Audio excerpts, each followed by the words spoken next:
Thank you for joining us today. This is Table Talk. I am your host, Dan Deatherage. This is my co-host and colleague down east, Dave Hudson. We're going to have a special show today, a show that we've not had yet. We want to have a fast, rapid-fire interaction between each other and you and the audience. You can interact with us. This will be like a Jeopardy show today when we ask questions, quick questions. In fact, the 7 questions, maybe 6. We may have some duplicates, so it could go kind of fast. We don't know yet. I haven't seen your questions. You have not seen mine. This will be a serendipitous, spontaneous way of finding what the truth is and where it lies. That's right. And would you like for me to begin the first one? Of course. Okay, before I get started with that, there is a format here. I ask a question.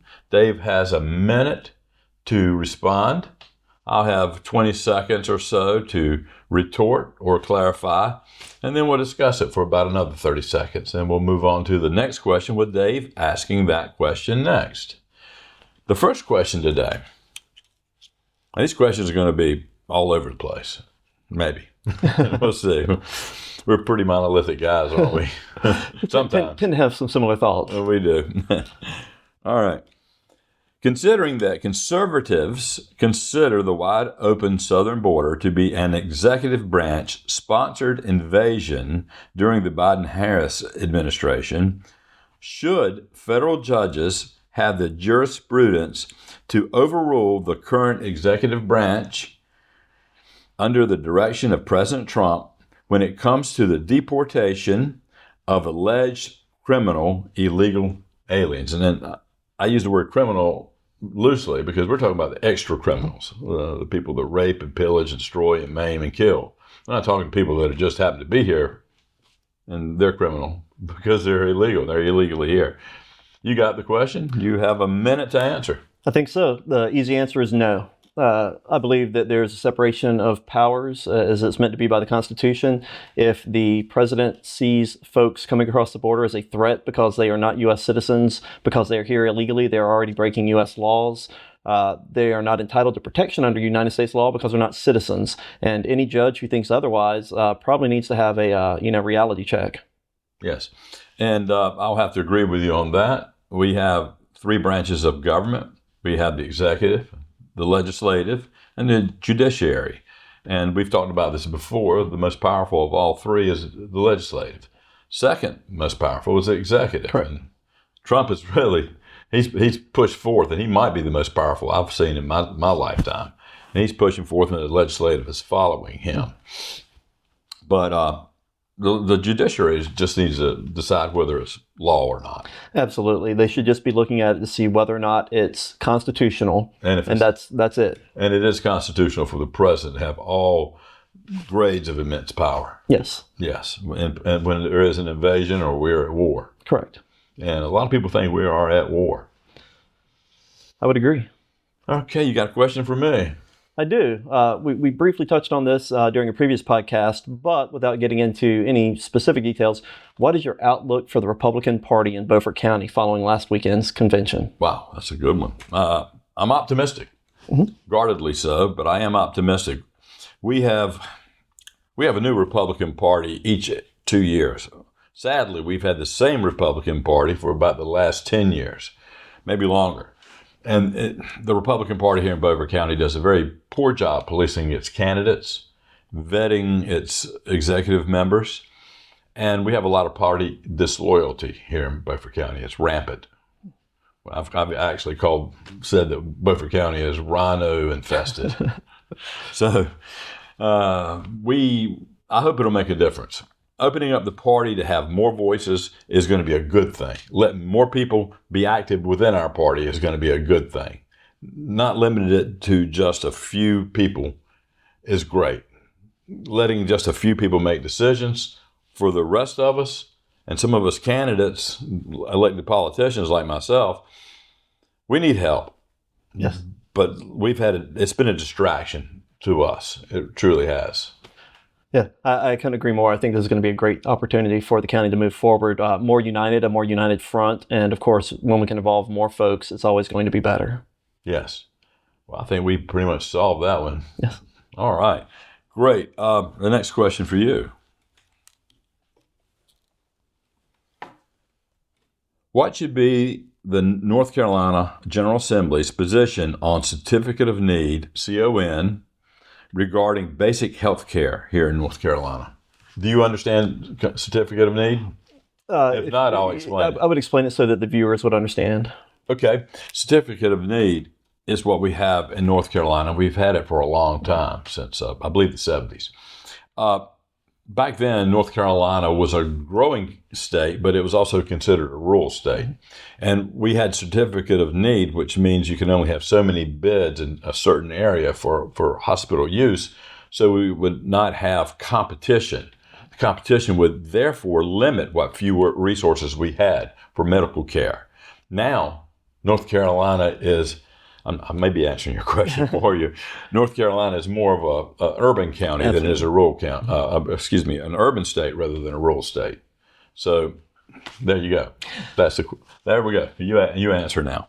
I think as we have become more of an urban state, when we look at population and population density where those folks reside, I don't think that we have the need for the Certificate of Need so much anymore. I've always been a proponent that we need less government interference with private business. And I think when we keep government out of business, when we look at capitalism, when we allow folks to work against one another, when there's true competition, open competition, fair competition, that's always going to be better for the consumer. We're going to identify where there's a need, which companies are able to fill that need and meet that need and do it most cost effectively to the consumer. That's just capitalism. And it is. I believe that's how we should go. Yeah. To state further, it is my opinion that in North Carolina, we've had a state-supported monopoly for the medical business for a long time. And I think that raises the cost for all of us to have to pay. And I think it diminishes the effectiveness of administration of our health care. It does. And if we can just caveat one more time, what we've seen, even here in the county, when we look at health care for our teachers, there was a time recently where our teachers could not get access to health care because the providers don't even provide services in our county. They're having to go out of county to seek services. It just doesn't make any sense. So like you said, it's a monopoly. Funny you should mention the the Beaufort County Republican Party convention.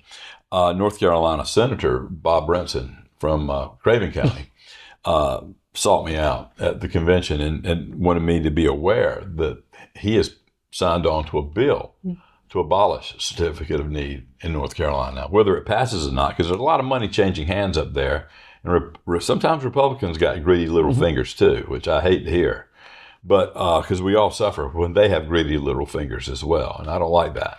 You don't like that either, do you? I don't like it at all. Follow the money, find out the truth, you see what's happening, and then if it's not going the way that it should, that's when you have the power to get rid of those folks. But I was thankful that the North Carolina senator, he is a freshman, is pushing forth a bill like this, and if he can do any good there, he'll have my allegiance. Yes, and I'm a big fan of him so far from what I've seen. Thank you. Well, you got a question for me now? Yeah, absolutely. So this one, in your role as county commissioner, what opportunities do you see as having the highest potential to attract economic development in our county? Oh, that's an easy one. An open government. A transformative government here in Beaufort County, one where we have full accountability, where we do everything we can to get government off our backs, make it smaller, make it more nimble, make it more effective, lower the tax rate whenever possible, discover waste, fraud, and abuse, which is here in Beaufort County, and get rid of it, and show that we're getting rid of it, while being transparent in everything we do. Yeah, I think that would be good. I would want to be in a place like that.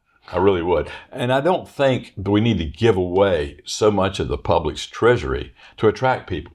Just show them that we're better government than where they came from. And it's not hard. We're talking about low-hanging fruit to pick because we've got so many problems in so many of these counties in North Carolina. However, having said that, where these people are coming from, it's much, much worse. You can always get better. I mean, I'm a Christian, and if we acted more Christ-like while governing effectively, we could make this a much better place to live. We really can. And I think that's what we see happening is we see a lot of not just individuals leaving other states and other areas of the country, but we see business fleeing other areas of the country, the Northeast, the left coast. When you look at Washington State, Oregon, some of those places, the governments just really have not been supportive of business. It hasn't been a good place for businesses to operate, and they're finding better opportunities here in the Southeast. And I think that's something we should be looking at is if we're doing things right, we're going to continue to attract those outside businesses and see growth and benefits for everyone. Can I finish up with one thing? Absolutely. After being in politics and government as long as I have, and trying to be a man of the people, at least my constituents, you try to find out where those people are, what they feel, what they hold in their hearts, and then you try to resemble that as their representative. One of the things I've noticed in some of these places where people are fleeing, these so-called blue states, I feel like the politicians actually hate their people. It really seems like that. And then it's something. They're at least failing them if they don't outright hate them. If they don't hate them, they're failing them in a very major way. They really are. All you have to do is look at Fargo and some of these other places, Detroit. It's you see what happens after years and years of bad government. Is it my turn again? I think so. All right. Is freedom of speech broad enough in perspective to allow excessive damage to property, as in the case of the destruction of Tesla vehicles, dealerships, and manufacturing facilities, and earlier in 2020? Much of it in northern cities during the summer of George. Absolutely and I'm not talking about Seinfeld. Absolutely not.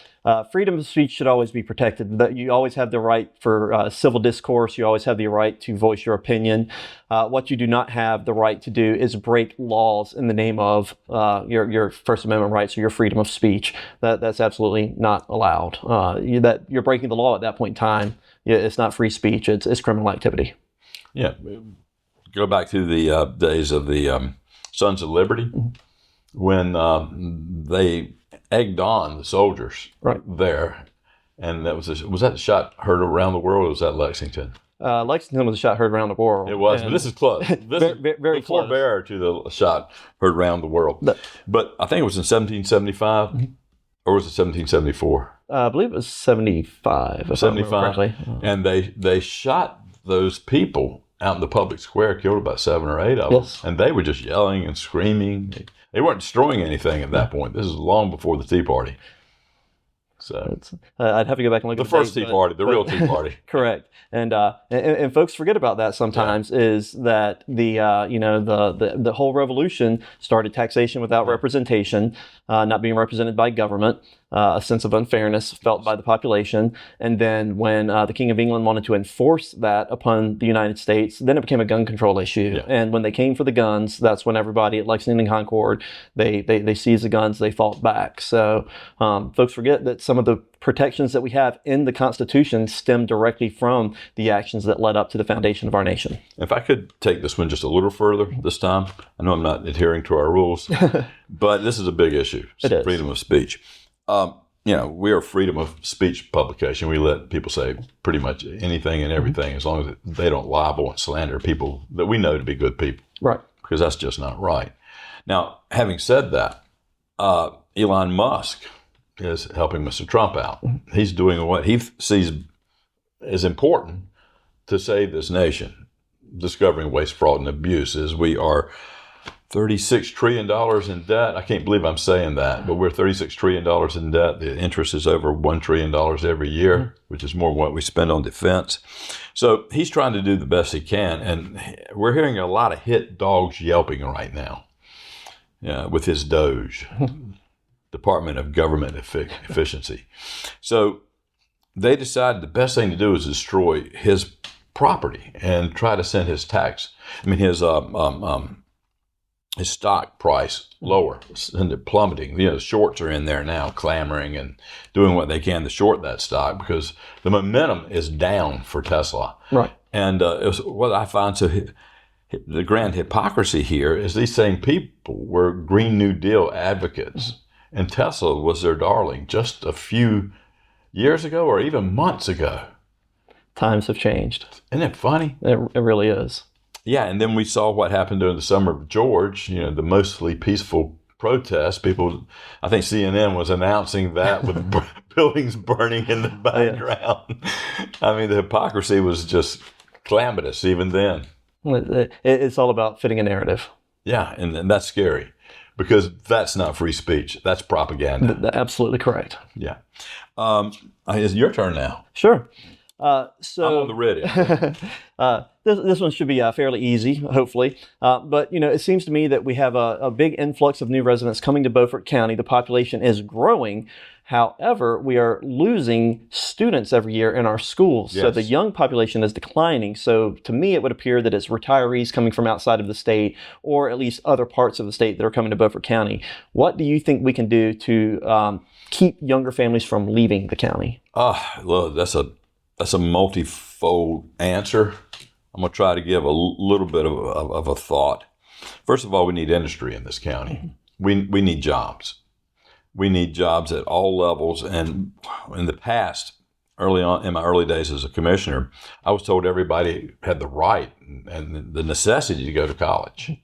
And I said, well, I think vocational training is very important because I was doing a little construction then, revamping some houses, and it was hard to find good people then to work on houses at a reasonable rate. Now, it's almost impossible to find anybody unless you pay them an arm and a leg because we just don't have the people that are skilled to do the things that people in the past frowned down upon. And it took the school system. I was advocating for vocational education back in the mid-90s. It took them another 15 years, maybe 20 years, before they saw fit to think that wise. And now they're actually giving lip service to vocational education. But we do know that the whole education paradigm in North Carolina is a gristmill for colleges. And then they make a lot of money. They educate teachers and other professors who become indoctrinators as much as they are anything else. And it's kind of a scary proposition. I think also to keep, I think a lot of the student loss too is because there's a lot of homeschooling going on in Beaufort County now. There's a few private schools springing up, and there's charter schools in this county and other counties. And people started practicing school choice even before it was an evolving general statute here in North Carolina. And it's going to be evolving. The statute will change. And hopefully school choice will make a big, big difference in education in North Carolina, and people will remain here. I think so. Do you have anything to add? Because I've got a couple of things to add. Yeah, I was going to add, just briefly kind of touched on it, trade schools, looking at, the local community colleges, providing skills that turn into vocations for folks. A lot of people forget that, if you go to a trade school, if you learn a skill, whether it's HVAC technician, whether it's in the medical field, if you're operating, the different medical equipment, things like that, those correspond directly to higher paying jobs that you can get inside the county. They are normally less expensive degrees to earn or certifications to earn when you're looking at how much money you're going to have to lay out for tech school versus a 4-year college. And even when you look at the folks coming out of 4-year colleges, those starting salaries are sometimes significantly lower than what we're seeing folks making coming out of trade schools. Yes. I think trade schools just got a bad rap 20, 30 years ago when people thought you had to have the 4-year degree to be successful, which I don't believe is true. Well, I'd like to mention one other thing. Here in Beaufort County, we've not done a good job with economic development. We have spent a lot of money, tens of millions of dollars for economic development here in Beaufort County. Just recently, we may or may not have lost a large industry in Chakawinity because the large industrial park the county owns there on Highway 17, just south of Chakawinity, was satellite zoned back in 2006, and I was a commissioner then. I voted against allowing Chakawinity to satellite zone that property because I don't like zoning out in the county, and it was not part of their ETJ at that time. And it was not part of their city, ETJ, extraterritorial jurisdiction. And they wanted it zoned light industrial. Yes. Now, this park that we bought 2 years later it's about 260 270 acres, something like that. It's a very large piece of ground. Now, why would you limit yourself to light industrial when you got that much land? You have a railway behind it. You have, you're on Highway 17. Big trucks can come in and out. You've got a train on the backside, possibility of a train. And trust me, you're going to want to have those train tracks. That's very important now. Very important. Especially if you're going to have heavy industrial. And that's what we need in Beaufort County is heavy industrial, wherever we can get it. And the group of people that were going to come here, what could have possibly come here was the defense industry, and they were talking about 3,000 jobs. Well, whether that was real or not, I was on the inside of that one. I saw what was happening. I have a lot of information from that group that I haven't shown anybody, but they seem real to me. But Chocowinity was out because it was zoned light industrial. And right now, we're having trouble with the town of Chocowinity getting it rezoned from light industrial to heavy industrial, which I think is paramount in order to attract the larger industry. You know, the thing is, if you get one industry that's going to do 3,000 jobs, you're going to have job shops. That's right. Springing up all over. People that could learn how to work with their hands. And that is one of the problems I have found in Beaufort County. We don't have enough people who can work with their hands. Lee County, in the middle of the state, Sanford is the county seat of Lee County. They do really well recruiting industry. And I was talking to their industrial director there one day. I just happened to his office. I don't see how things were running in a different county. He said, we do well. I said, what's your secret? He said, we have families. It's like a legacy of families who just know how to work with their hands. It's very important. And you mentioned the defense industry. When we look at how we all tie this all together, there's a lot of dollars being spent to add facilities, add infrastructure to the airport here in Washington.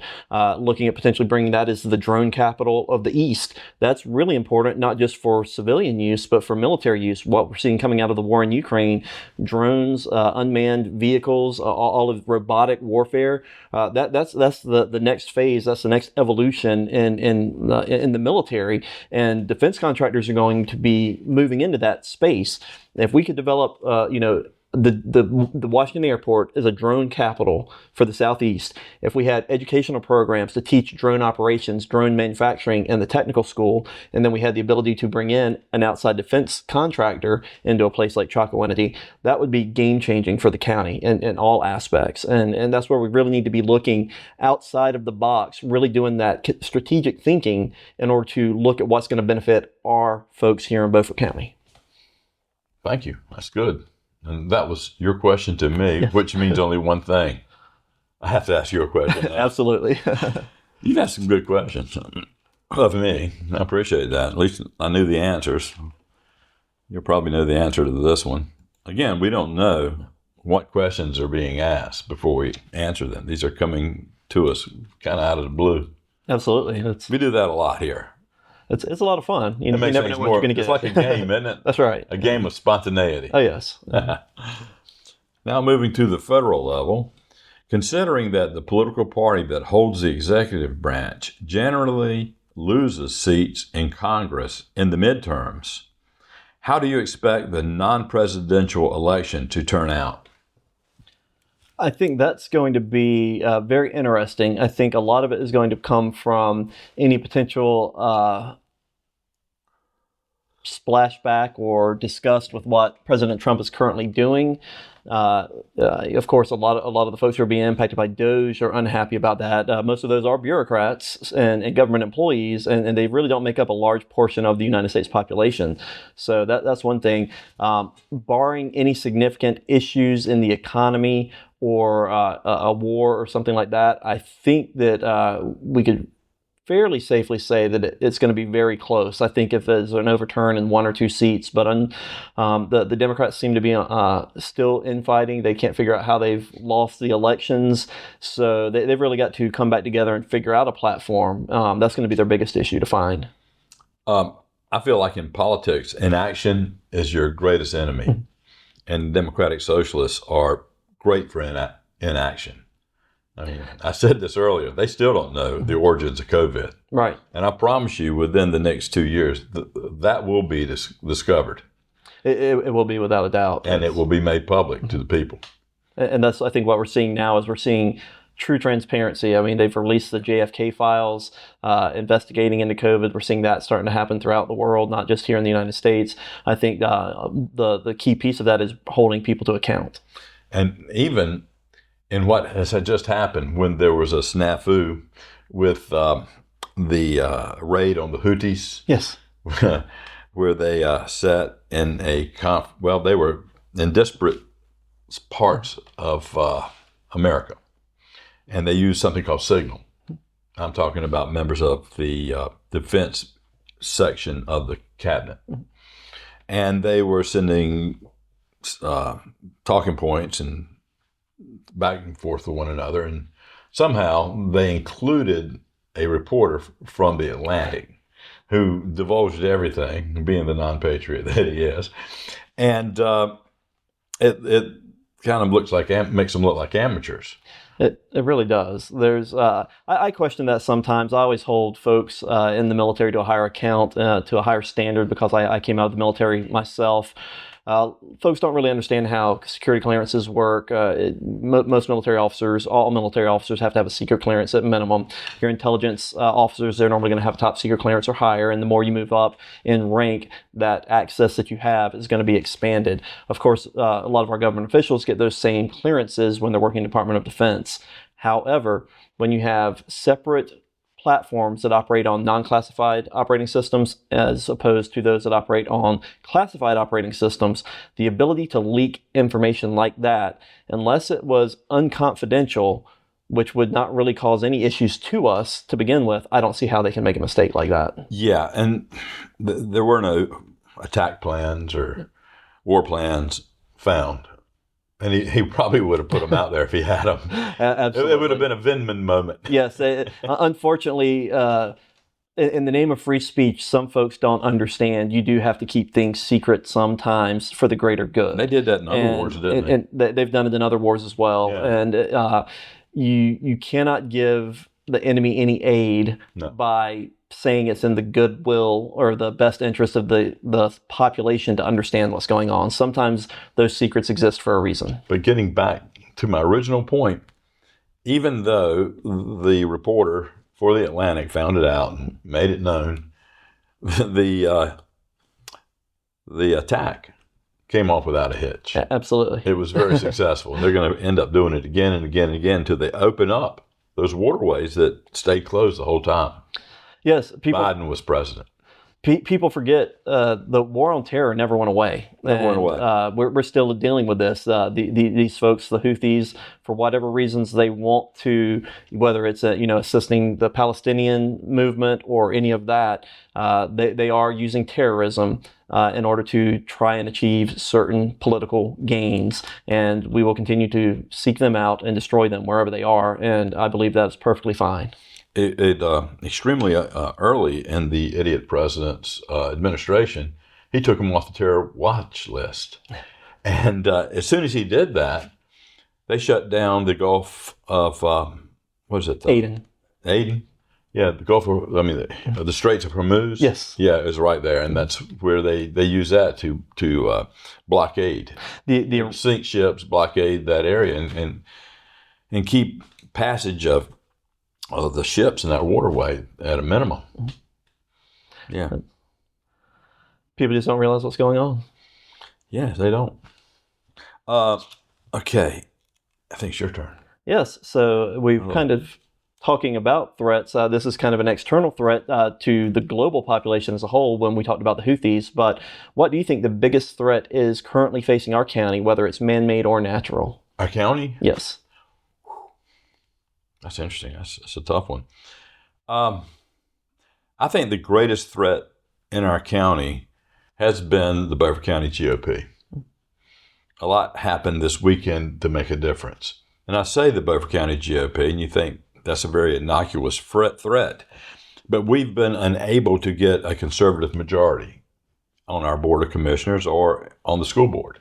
When I say a conservative majority, we have a lot of Republicans elected. We have 5 Republicans elected out of 7 on the county commission, but only 3 conservatives. Right. There are 8 Republicans elected on the school board, but what, three conservatives, Four. maybe? I would say four. 4 conservatives? Okay, it's hard to tell. It's definitely not a majority. Yeah, when you look at the way they're voting, it's hard to tell.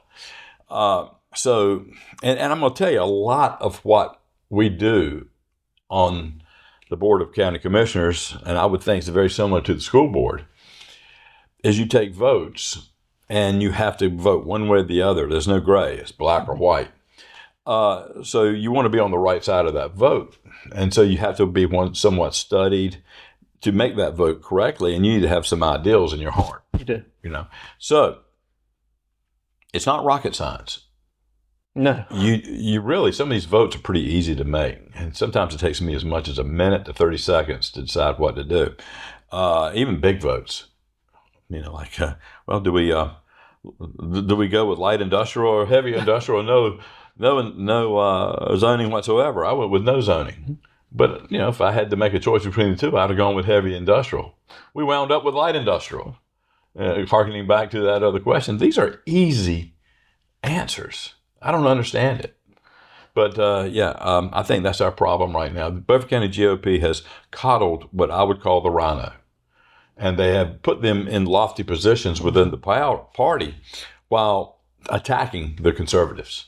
So we've got to end that. We don't really have a real Republican Party here in Beaufort County, and we haven't for the last 10 years. I'll make that known. I haven't used a party when I've run. They're no use to me whatsoever. And I would agree. This really goes back to bad government. If you have ineffective government, bad government, corrupt government, if it's all about who's in power and retaining power, that's not going to benefit anybody. And considering that the majority of Beaufort County, about 65%, are voting conservative now, I would say if we've got conservative folks voting for conservative issues and not being represented by a government that represents the will of the people. They are not representing you. That is a danger to everyone. It is. You need to know who the players are. You need to know what their intellectual level is. You need to know, are they able to be up on a board of commission and say, it's not rocket science. For them, I think it is rocket science. Sometimes it appears like that. I think it's beyond rocket science. I can't fathom how sometimes these people vote. And they have the most inane reasons why they do what they do. And they will tell you why they didn't do it. I just don't like him. Human waste being considered. Something like that. Human waste being considered fertilizer as opposed to poison. Yeah. Golly, that was go spread that on your fields. Go spread that on your field. It doesn't work. Anybody going to take your pot, say if we didn't have toilets, you take your pot from inside the house and use it for fertilizer in your garden? No. Great way to die young. Okay, it's my turn. Yes. Okay, let's see here. Remembering COVID here in North Carolina, when the governor declared his gubernatorial Emergency Powers Act to be more in line with the national teachers unions, how can North Carolina ever end such terrible behavior in governing by the state's executive? You remember those days? Oh, I remember those days. The first thing that you have to do is you have to get all of the special interests out of government. Anybody who takes anything from special interests for personal gain is a thief. They're corrupt. They don't deserve to be leading our country. And if you pander or cater to special interests, you're just as guilty of that. So until we get folks who are doing what is in the best interest of the people, we're always going to have those issues. The number one way to do that is to, I would say, find a way to pass legislation that's going to decrease the ability of special interests to either buy votes by politicians or force through agendas that are not based on the public good, not based on the public will. And that's about the only way we can eliminate that. It's a very difficult topic, I think. I think there's probably, if we put some heads together, we could probably come up with some pretty good solutions. But I think removing the special interest is the key piece. Okay. Since we're talking about solutions, can I give you the solution? Go for it. And it might knock out one of my questions later. We need a North Carolina Republican Party that's effective. Yes. We don't have one. No. We have a pretty poor Beaufort County GOP. Well, we don't have an effective North Carolina Republican Party either. We have a hard time electing Republican governors, and we need to have a Republican governor to decrease the malfeasance use of the Emergency Powers Act, which happened during COVID. The Emergency Powers Act is designated for governors to be able to act in a very unified and immediate manner when there are large storms or tornadoes or floods, things that really affect the entire state or parts of the state where great damage is done. It's not designed for wartime. It's not designed for a pandemic where the governor can shut down the entire state for years. And look at the damage this governor in North Carolina did to North Carolina. We're still recovering. We're still recovering from it. Like I said, one of our other earlier podcasts, Hood and I wanted to open up Beaufort County. I can't remember who wrote the resolution. Could have been Hood, could have been me, but we wrote a resolution, and we were going to want to send that out to other counties and get them in line with us, on board with us, to join in a lawsuit against the governor. Right. And because the governor was acting in an unconstitutional manner, even the North Carolina Constitution didn't allow for him to do what he was doing. We'd have won that lawsuit because we saw after COVID the lawsuits. The people with a little courage did file, and they did act appropriately, and they won. It was dumb. I remember Frankie said, well, my mama told me, she said, sometimes you have to listen to authority and do what you're told. And I thought to myself, this is the exact wrong time to stay in your lane, listen to authority, and do what you're told. You're absolutely correct. When we look at that, you have to hold people accountable. And you have to hold your elected officials accountable. Yeah. And when they're doing things that aren't right, they're not legal, that's an issue. And as you mentioned, sometimes you have to respect authority. A lot of the Germans just said, I was just following orders. Yes. That was the excuse for, the Holocaust. I was just following orders. Sometimes you have to not follow the orders. You have to grow the spine. You have to stand up for what's right, as opposed to just going along with the sheep. And once again, I'm going to state, being a county commissioner, with some knowledge here, it's not rocket science. No. I don't understand why it is for the other 4 commissioners I serve with, which is 4 out of 7. So that's why we have trouble in Beaufort County right now. We need to have 4 out of 7 on my side. Absolutely. Okay. Your turn. My turn. So I'm just going to speak to kind of a rumor that I've heard, and you might be able to give some insight into this, maybe not. But I've heard that the Hispanic population has been leaving our county. Many of the residential areas they traditionally have resided in are becoming more vacant since President Trump was elected. Wow. Is that something that you've heard or could confirm? And if so, do you think that's due to actions being taken on the part of the county or just something outside of our control? Wow. No, I can't confirm it. I have not heard it.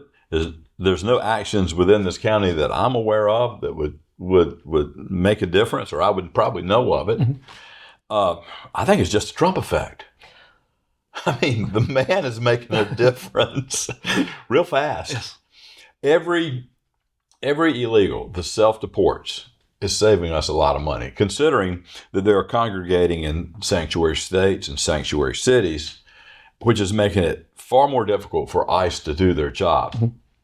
The job that these same states and these same cities 10, 15 years ago would have welcomed these ICE agents in, but because now you have such a large grouping of the Democratic Socialist Party, that group is of the non-patriot left. Mm-hmm. And they're proud to be non-patriots. I don't understand what they think or how they think, or even if they do think or care. Right. But they've made a lot of mistakes. And they have done the Republican Party, even as ineffective, in my opinion, as it is. They've done us a lot of favors. And I think they have no reason to exist any longer. I agree. I think anybody who's here illegally, anybody who's doing something wrong, as we see with President Trump, he's not saying let's get rid of everybody. He's only saying let's get to the folks who aren't U.S. citizens, that are not here legally, and they're essentially just causing a drain on our society. I have a lot of respect for the Hispanic community. They're hardworking people. They have traditional family values, and they bring a lot of benefits to the county. And I know a lot of them. So I don't think that it would be a fear necessarily of persecution based off of just who you happen to be. But if this is indeed taking place, I think what we're seeing is the fear of the illegal community to stay here and remain, and they're leaving. I'd also just briefly mention one of the reasons I heard this is I'd heard there were issues at the community college with whether they were illegal aliens here as students or something else, but that the community college was not cooperating with ICE and preventing some investigations. So, well, they have an ICE attorney. I don't know. I don't know who's paying for that, but they've got one. But let me say just one thing, and what I understand about the Hispanic community, and this is maybe a broad, general understanding that I have, but from a historical context, a lot of these people are leaving areas where the rule of law does not exist. They came to America because the rule of law did exist, and they figured they'd have a level playing field. If they worked hard, they'd do well. And a lot of them, most of them, came through the proper channels. Correct. And I will say a lot of them have gotten a faster green light to citizenship than Europeans say. But they still came through the proper channels. They do not, most of what I hear is, a lot of them are conservative, have conservative values. They do not want to come to a nation that all of a sudden decided it does not have rule of law, that it will allow an invasion from the South, that these people will be competing for their homes, their jobs, and usually at lesser wages, and they will also bring with them crime, a lot of crime. So, is there any wonder the Latinos and Latinas are voting for conservatives now in record numbers? I don't think there is, and I don't have the specific statistics off the top of my head, but we do see a significant proportion of Hispanics that serve in the United States military, and so they share our values. They look at this as a land of opportunity, and that's why they come here. And I believe that they are just as patriotic as any other American, and it's just they share our values and our beliefs too about folks who come here illegally. They don't agree with it. They don't want the illegals here because they want it done the right way, just like they did. And I believe that there's merit there. Let me ask you this. When they are discharged, are they discharged as citizens, or do they become citizens when they enlist? It depends. There's a path to citizenship by joining the military. You can get fast-tracked to citizenship during that process. I had two expatriates that served in my platoon when I was an infantry platoon leader. One of those soldiers was from Scotland, and the other soldier was from Gambia in Africa. Both of them joined the United States military, and the caveat to that was, at the time, if I remember correctly, is when you enlisted, that initial enlistment, you would serve in the military. You had 7 years to gain citizenship while you were still in the United States military, and at the 7-year mark, if you had not finished all the requirements to be a citizen, you were discharged and you were returned back to your native country. Most of those soldiers traditionally come, they serve 1 or 2 tours or enlistments, they get their citizenship while here, and then when they're discharged, they're U.S. citizens, they have veterans benefits, and they're the same as anybody else. Excellent. We're taking way too much time. Yeah, but we're having fun, right? Good time. I think we're broaching some good subjects here. I really do. All right, I've got the next question, right? That you have no previous awareness of. No clue. Okay. Do you have any suggestions how the North Carolina Republican Party can become more effective in putting real Republicans in office? And you can answer that quickly. Oh, I can answer it quickly. All you have to do is vet the folks that you're putting forward to run as a candidate. And most importantly, it doesn't really even have to do with the party so much as beyond the party supporting real Republicans. It has to do with the voting public. It has to do with you, the people, vetting those candidates, looking at where they stand on issues, looking at where, if they've been elected before, where they have voted, what their voting record is. And if they're true conservative Republicans or true Republicans, it's easy enough to say, let's elect them, let's re-elect them, let's support them. If their voting record does not support that, it's easy to say, vote them out or don't vote them in the first place. Yeah. And that's how it works. And it's up to you, the public, to know who the real Republicans are. And if you don't really know, if you need a little help, come to this podcast. We'll help you. Come to this publication, Eastern North Carolina Now, and we'll help you. We talk about real Republicans all the time. It's very important. Absolutely. I mean, there is a discerning difference, or should I say a discernible difference? It's a difference. Yeah, there's a difference. There's a big difference. There's a big difference. Oh, a wide chasm. Oh, yes. It's your turn. My turn. This is a little long, so I'm going to read it just so I don't forget where my train of thought was. But I had heard that the county tax assessor had mentioned during a discussion held at the reval information meeting at the community college recently that the county would not foreclose on any individual that was unable to pay their tax bill due to any potential increase in taxes based on the reval. However, the county tax assessor did say the county would withhold money from individuals' paycheck or other source of income instead. I question, isn't this just as bad or worse when folks already struggle to afford food, housing, utilities, medicine, in addition to that tax burden? And can you confirm whether that's the method that would be used, and is there a better solution? Oh, I don't know. It wouldn't matter if I came up with a better solution. This is all North Carolina law, general statutes, the Machinery Act. The oldest tax in North Carolina is county property taxes. And there are general statutes galore. It's in our Constitution of the state of North Carolina, how the money will be collected through the Machinery Act, and general statutes galore as foundational support to that constitutional article. So I don't know. I know that there's some leeway given, or he wouldn't have said that they would not foreclose. What you're talking about is a garnishment of wages. Correct. I have heard that they will. Generally, it's 2 years before foreclosure proceedings are originated. Okay, I've heard maybe they'd wait 3 or 4 years now. I don't know. Just try to pay your taxes and do a better job electing commissioners who can lower the tax rate in a revenue neutral county, which is what we are. And by doing that, they will lower how much you got to pay. But first, we got to do something in Beaufort County we haven't done. We got to get rid of waste, fraud, and abuse. And it is here in Beaufort County. I see it plain as day. And we spend tens of millions of dollars, too much. And we need to stop it because you're paying for it. You're paying for it.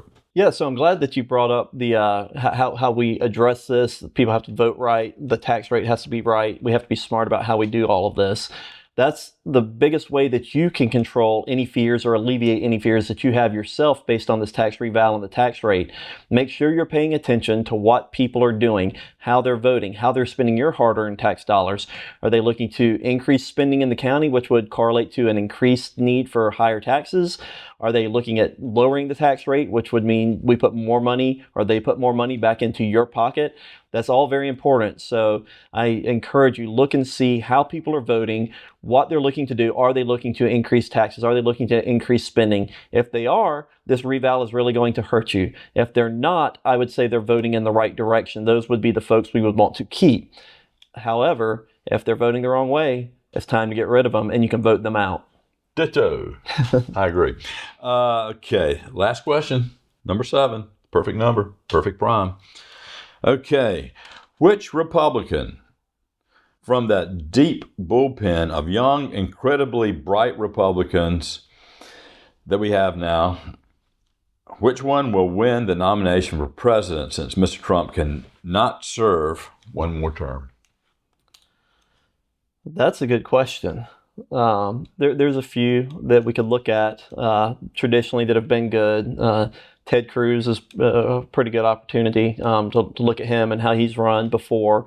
I think J.D. Vance is really in prime. He has been doing a lot. He's keeping his name out there. I think he is a good conservative candidate. I think he backs a lot of the Trump agenda that a lot of the American population is supporting, and coming out of a 4-year vice presidency under there, again, short of any significant pitfalls, he will be a fairly strong contender. And I would, if I had to put a wager down, I would say J.D. Vance will probably come out as the front runner, at least initially, in the next election cycle. Very good. I agree and concur with a lot of it. We were talking about Hispanic community. Cruz is a Hispanic. I'd like to offer Marco Rubio as a Hispanic. Yes. And he's Secretary of State now. He's been senior senator from Florida for a long time. He's doing a great job there. When he did that, I think there's some women. Yes. Pam Bondi, who knows, from Florida. She's pretty solid, isn't she? Florida puts out some really good. They put out some good politicians. They really do. I wish North Carolina did as well. Yes. I think you've got Ron DeSantis, speaking of Florida. Oh, yes. I mean, he's very smart, and he's done a great job. And he's served in Congress. He served in the military. He served as governor for 2 terms there in Florida. Got a lovely wife. She'd make another beautiful first lady. I mean, and of course, another Hispanic.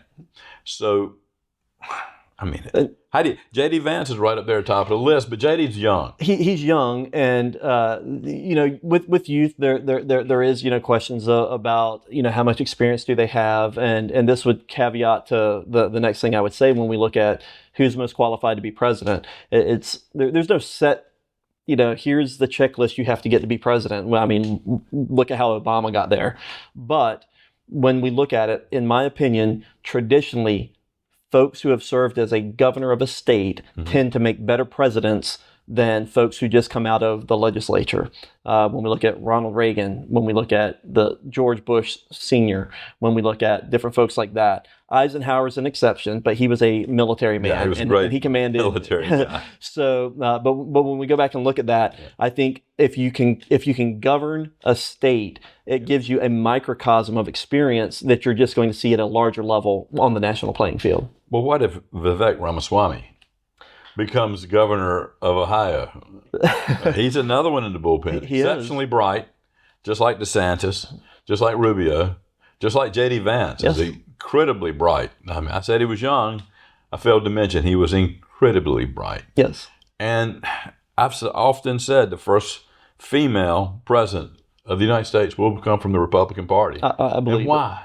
I'll tell you why. They're smart. The smartest female politicians are from the Republican Party.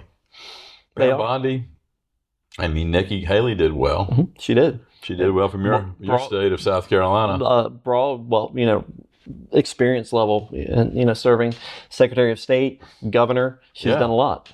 And speaking of Ohio, how about Jim Jordan? Oh, yes. I love that little guy. I really do.